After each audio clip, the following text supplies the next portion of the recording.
Hey gang, welcome back to another episode of Heroes and Videos. Today we're going to be looking at a recent local comic shop run where I picked up some older books, filled in a couple of gaps in my collection, picked up an X-Men adjacent comic that I've heard about for years but never seen it, never gotten a copy, so managed to get a copy of that, as well as one of the earliest, if not the earliest, Frank Miller Batman work. Now you're probably thinking you know what that is, but I'm guessing maybe you don't. I don't know that I knew what it was.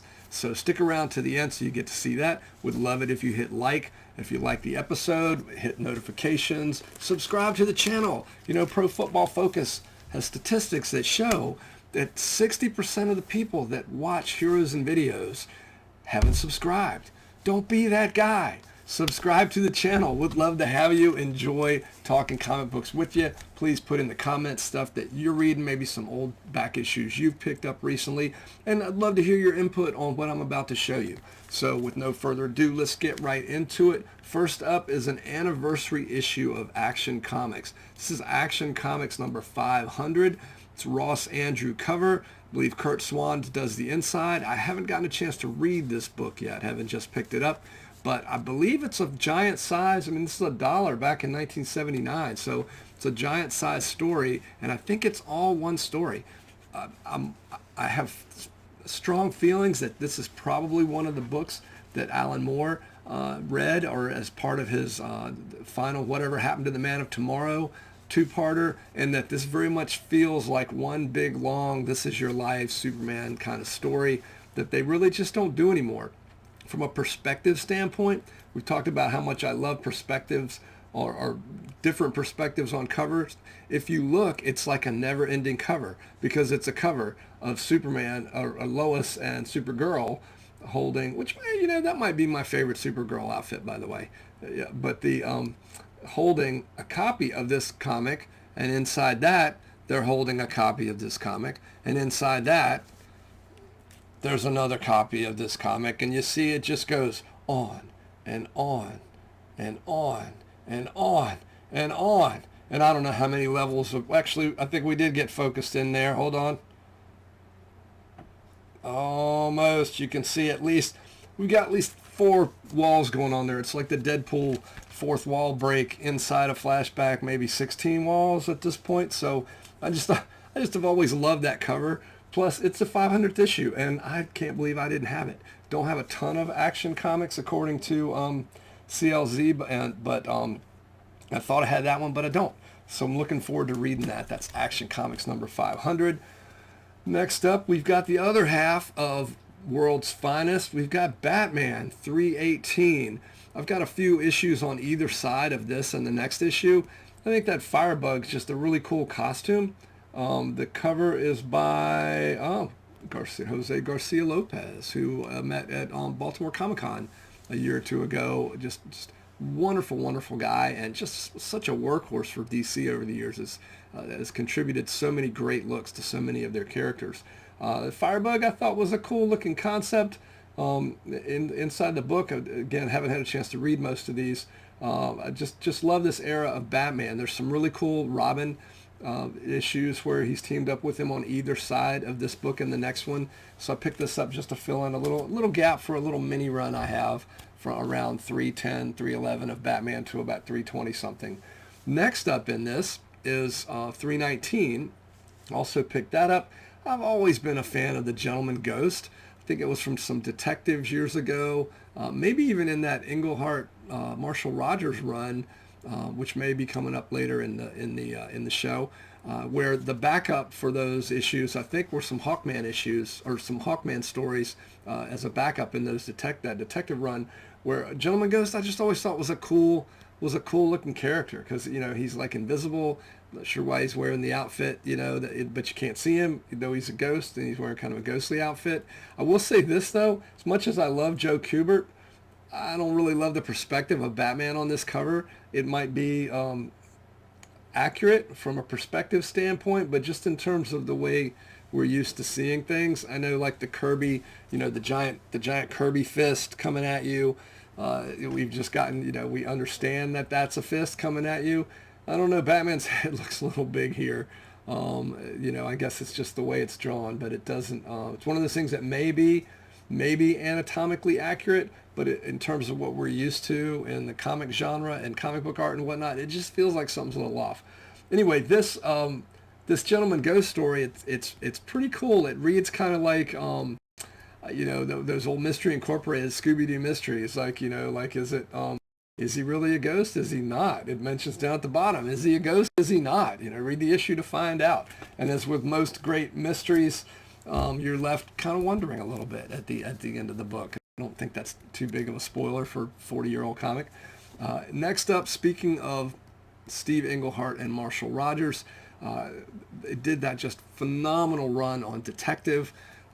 This is not that. My son has managed to collect that run. I had it years ago. May still have bits and pieces of it. It wasn't a really long run, but it was just phenomenal. I put that right up there with Captain America and Steranko's short run to have become so iconic at just doing a few issues. And same thing for Steve Englehart and Marshall Rogers. Their detective stories have just become definitive, or one of the definitive runs. I guess if we, maybe let's talk about that in another video or in the comments. Shortest runs with the most impact. Honestly, the top three I think of off the top of my head would be that Steve Englehart, Marshall Rogers detective run, the Jim Steranko on Captain America for just a few issues, and John Byrne and Roger Stern on Captain America, another Captain America short run. That those are three great runs that come to mind that were really short, but just mind-blowingly good, if that's the proper adjective for that. So this again is not that detective. This is Batman Dark Detective. This was kind of a follow-up from 2005. Sorry, don't have the glasses on. This 2005, where the two of them came back. It doesn't quite hit the same notes as the earlier book, though I have to admit, reading this issue, it does kind of fall flat in terms of the end of Silver, St. Cloud, and Bruce's relationship. I thought that was handled much better in the original run. This doesn't quite do it for me in terms of that ending. However, Marshall Rogers still has it even in 05, or had it even in 05 here with some of the panel designs and whatnot. Maybe we'll do a deep dive on the old book compared to this one. This was the last issue I needed in this little 6-issue miniseries when they brought that creative team back. The magic is still there. It's a great book, but I think the novelty of it is worn off because it was so groundbreaking at the time. It doesn't quite hold up to that earlier run, but it's still a really good book. And some of the panel layouts in this are just amazing. Marshall Rogers is something else. I've got some original artwork that a buddy gave me years and years ago from Marshall that I'll have to show off at some point on the channel. We'll do I don't have enough original art to do a whole show on it, but I will, show off a few pieces I have that are, sketches and whatnot I've gotten from folks over the years. It's pretty neat. After that, we've got Fantastic Four.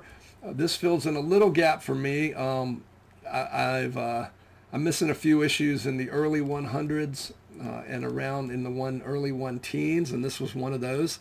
The one I really wanted to get was the off-color one. I don't know if you've seen it. Maybe I'll put a link in the comments. The original printing of this thing is a massive color mistake.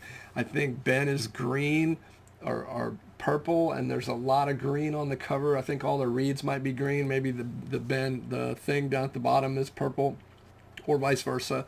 But the color sheets were off, and so it just looks super odd.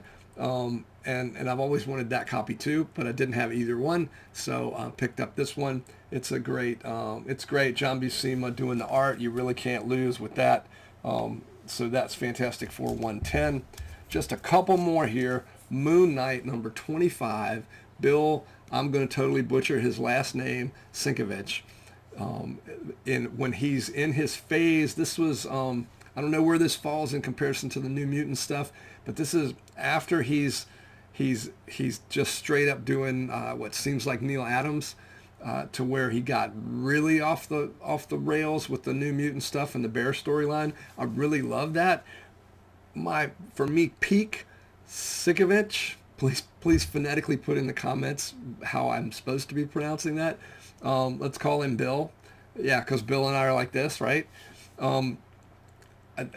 Peak Bill art for me is when he was post just doing Neil Adams stuff and before he got quite as crazy as he got in the New Mutant stuff. New Mutant stuff is phenomenal. It's next level. It's doing his own thing, and I get it. But I really enjoyed like the Moon Knight Black and White magazine, the backups in the Rampaging Hulk magazine that he was doing with Moon Knight, and some of that style. This is kind of where he's going here with Moon Knight 25. So really enjoy the art in that book. Doug Mensch, I think, is how you say his name. Not my day for correct pronunciations apparently, but yeah, that enjoyed picking up that Moon Knight. This is the X-Men book I referred to, Bizarre Adventures number 27. And it's pretty neat. I don't know about the other Bizarre Adventures books. That don't too many of them come up. There's certainly, I don't think, 27 issues that pop up in CLZ. This is a magazine, and they even mention it in the you might wonder, that's an odd combination of X-Men on the cover of this. We've got Iceman, who for some reason is translucent, which I guess he would be. I don't know if he were ice. Nightcrawler, and in not the most Nightcrawler-esque pose, and then Phoenix. In the background there, Jean Grey. You might wonder, that's an odd grouping of characters. Well, there's a reason behind it. There are 3 solo stories in this book with each of the characters. Now, this magazine's become pretty famous because the Jean Grey story in it is seminal in her canon, if that makes sense. In terms of the flashback or part of what goes on in it, there's a storyline that I think that are in some of the movies, because we are heroes and videos after all. Jean has an encounter. Jean's first real psychic encounter as a kid involves a friend of hers in a vehicle, and that's when her latent or her mutant powers kind of awaken. And this is where that first came about, I believe, in terms of that story. It's beautiful. The thing I don't get though is, and they even allude to it at the beginning of this book or in the editorial page, because like most magazines back then, Epic Illustrated and these, and even Marvel Fanfare, they had like an editorial page at the beginning that said, it was basically like the bullpen page at the beginning of the book, like, hey, here's what we're doing in this issue. Very much like the beginning of a Forbes magazine or the Atlantic, or the magazines that will have a page at the beginning with a letter from the editor about, hey, here's what you're getting ready to read. Here's what we're doing. And it's always kind of a cool touch, I thought, with most magazines. That's a similar thing going on here. And they even mention at the beginning, they're like, hey, I know, what's a great idea? We'll take Marvel's preeminent comic book at the moment, which is X-Men, which is just blowing up at this point in terms of, because this is, I want to say, around 1980. It's just off the charts as the best-selling thing Marvel's got. Hey, let's take those amazing, incredible, dynamic, colorful characters, and let's do a black and white book. It doesn't make a lot of sense. The art's beautiful. Perez does the Iceman story. Claremont and I should know who's doing the who does the X-Men story. Let's take a quick look, because from what I recall, these guys are all some what do you kids call it today? Bangers, right? Yeah. So the Phoenix story is John Buscema and Klaus Janson, Klaus Janson, doing the art or doing the inks. So we've got Claremont, Buscema, and Klaus, and then George Perez. Mary Jo Duffy writing the Iceman story with some beautiful Perez art. And the Nightcrawler story is written by Mary Jo Duffy and Bob Layton, and Dave Cockrum did the art. And this is just a beautiful book. There's the some of the John Buscema stuff there. It does that. John Buscema does, that might be the first and only Cyclops art I've seen by John Buscema, but it's phenomenal. And then George Perez does some beautiful work here on the Iceman story. I need to see who's doing the inks on that, because the inks are just phenomenal. Alfredo Alcala, and then of course Dave Cockrum doing his wonderful Dave Cockrum thing with Nightcrawler and the Vanisher in a storyline. So it's three really great stories, and the shading is fantastic when you see those black and white books. I know I just talked about the Moon Knight black and white stuff. I guess it was color and Rampaging Hulk, but there were a number of black and white Moon Knight stories. So black and white has its place. I'm thinking about getting into some of those. What was the Deadly Hands of Kung Fu? That's right. That book. That, you know, some of that stuff with the black and white. The black and white artwork just really does. It's a whole different level of art. It's beautiful. I don't know if Marvel's preeminent super team X-Men was the right take on that, but it's a great book. I've been looking for it, or curiously, it was a bit of a curiosity for me, was hoping to run into one, and just did. So have that now, and I'm glad I have it. Last up, I mentioned that Frank Miller's first Batman work. Well, lo and behold, it's in the DC Superstar Holiday Special, and I'm thinking this must be a mistake. When I pulled this up on CLZ, I got it because I figured we're getting close to the holidays. I'll do a holiday episode where we can talk about various holiday books. Marvel Team Up #1, the DC Superstar Holiday Special, that kind of thing. Might have a Treasury edition somewhere with the holidays in it where we can do a little holiday thing coming up. But then it was only after getting this book for that upcoming episode that I pulled it up on CLZ, and they said Frank Miller's first Batman work. And sure enough, this is full of little mini features that involve the holidays. All new stuff from what I understand, or what I'm looking at here. This is the one, it's Santa Claus, Dead or Alive, story that was written by Denny O'Neil and drawn by Frank Miller, and Steve Mitchell is the inker. But it's the first Frank Miller Batman. You see that 3-panel sequence there with Batman getting punched in the abs unsuccessfully by the mobster. But there's some great Frank Miller iconic Batman looks in here. As I'm reading the book, I'm thinking, or as I'm reading the story, I'm thinking, I've read this story before. I've seen this story before. And sure enough, it was collected in one of my favorite collections that I own. There was a Batman Dark Knight not one shot, collected edition, let's call it, and it's leather bound. It's a beautiful book. I'll have to show it on the channel someday. And it's got the Dark Knight Returns, it's got Batman Year One, and it also has this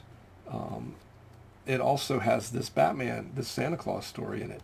And it's just, again, it's some great Frank Miller Batman. You can see it's the best. It's Frank Miller really when he's at his Daredevil stage of the first run, if you will, his first run on Daredevil, where he hasn't devolved into the Dark Knight Return stuff, but he has, but he's still doing that very realistic, for lack of a better word. It's not going through the chunky phase, if you will, of the Dark Knight Returns. So it's really cool to see him doing his Daredevil style work, his early Daredevil style work on Batman. So it's a great story. I look forward to reading the other ones. We can talk about those in the Heroes and Videos holiday special that will be coming to you this holiday season. Speaking of holiday seasons, got something where hopefully have a Thor Thursday coming out at some point. Not that that's holiday book, but I'm thinking about doing maybe Daredevil December. So we'll go through some Daredevil in December. Another thing coming up, I know next everybody's talking about Avengers Doomsday next year.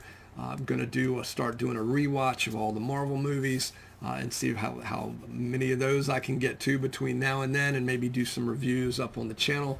I know we've all seen those before, but it's always good to go back and revisit them. So a lot of stuff coming up on Heroes and Videos. Hope you will be here for the show. As always, let me know in the comments what you thought of the books that I picked up. Let me know if you've got them. If let me know what you're reading, what you're into now in terms of back issues. Comic convention coming up this weekend that I hope to hit and have some stuff out, some content out about that as well. As always, enjoyed having you. Thanks for spending some time here at Heroes and Videos. And as always, keep reading comics, keep going to see movies in theaters, and be kind to each other.